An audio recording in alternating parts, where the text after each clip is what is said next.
yang ke-23 dan Yesaya 9 ayat 1 sampai 6.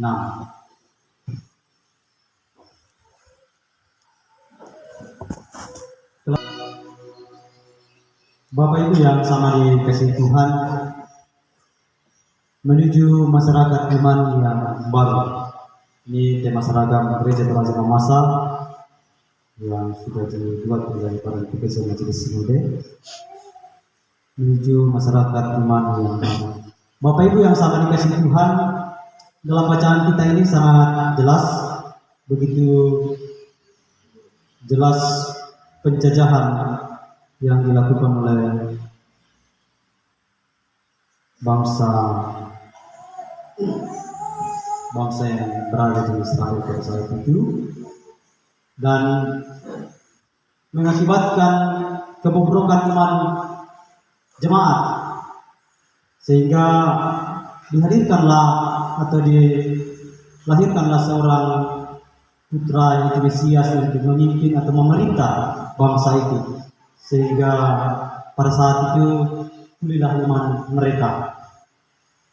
Kenapa bisa iman mereka pulih? Karena jemaat pada waktu itu mengerti dan memahami karya Mesias, atau memahami bahwa mereka diperintah oleh orang yang memang pilihan Tuhan, pilihan Allah, yaitu Mesias. Jemaat pada saat itu mengerti bahwa apa yang diberikan oleh Allah kepada mereka, yang dijadikan panutan atau dijadikan pemerintah untuk memerintah mereka, sangat ia terima, sehingga mereka bersorak-sorak, mereka bergembira, dan tidak mengalami penjajahan atau tidak mengalami kemiskinan iman di dalam jemaat itu. Bapak Ibu yang sama dikasihi Tuhan, dalam kehidupan kita juga bahwa penghayatan tentang masa setelah Efrani atau hendaknya dilihat dari sebagai waktu atau masa-masa setiap orang dan persekutuan jemaat untuk membaharui komitmen pelayanan. Lewat bacaan kita juga diajak Bapak Ibu, saya dan saudara-saudara untuk selalu berkomitmen dalam pelayanan, bukan saja pelayanan di gereja, bukan saja pelayanan di mana di rumah atau pelayanan di setiap kumpulan rumah tangga atau kategorial, tetapi pelayanan di lingkungan masyarakat, memperbaharui dan meningkatkan kualitas hubungan dengan keluarga, hubungan dengan semua anggota jemaat, hubungan dengan orang lain, warga masyarakat, orang-orang yang berbeda budaya dan agama, supaya hidup beriman kita mencerminkan masyarakat kekal yang terang.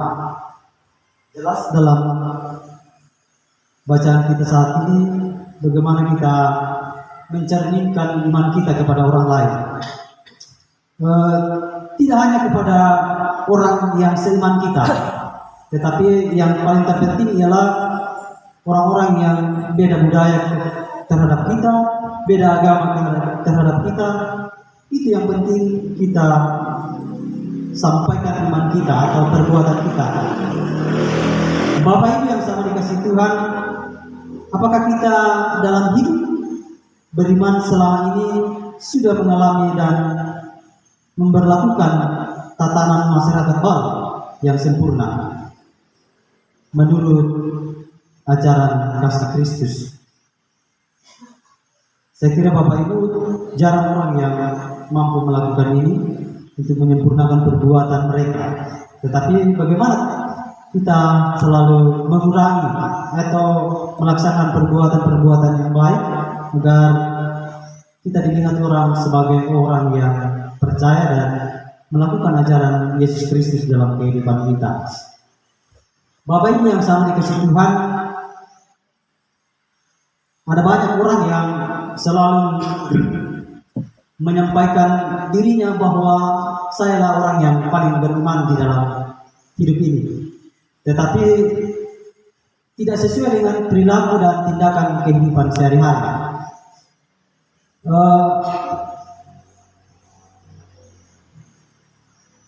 Ketika kita mau melihat iman seseorang, lihatlah orang yang selalu berbuat baik kepada sesama manusia, atau tekun dalam berbuat baik, tekun beribadah, tekun melakukan persekutuan rumah tangga, kategorial apapun itu berupa persekutuan, itulah yang dinamakan iman yang teguh. Atau melakukan hal-hal baik, tidak memandang siapapun yang ada di hadapannya, tetap melakukan perbuatan baik. Itulah iman mereka. Iman yang sejati adalah perbuatan yang baik di dalam sepanjang kehidupan kita. Ada banyak orang yang rajin beribadah, tetapi tindakan kehidupan setelah melakukan ibadah tidak sesuai dengan apa yang dilakukan di dalam peribadahan itu. Ada banyak orang yang selalu mengandalkan dirinya bahwa saya rajin beribadah, saya rajin ke gereja, saya rajin persekutuan, tetapi kelakuan hidup dan perilaku sepanjang hidupnya tidak sesuai dan tidak sesuai dengan apa yang dia lakukan. Sekarang Bapak Ibu saudara-saudara sekalian, saya dan saudara-saudara kita diajak untuk selalu berbuat baik, selalu rajin beribadah, selalu menaati ajaran firman Tuhan yang Tuhan berikan kepada kita, sehingga itu akan menjadi kekuatan iman kita bersama. Itulah iman saudara-saudara, saya dan saudara-saudara, ketika kita boleh dimampukan untuk berbuat baik, melakukan perintah Tuhan, tidak memandang siapapun yang ada di lingkungan kita, dan selalu berbuat baiklah di sepanjang kehidupan kita, sepanjang saat ini, sekarang, dan sampai selama-lamanya. Amin.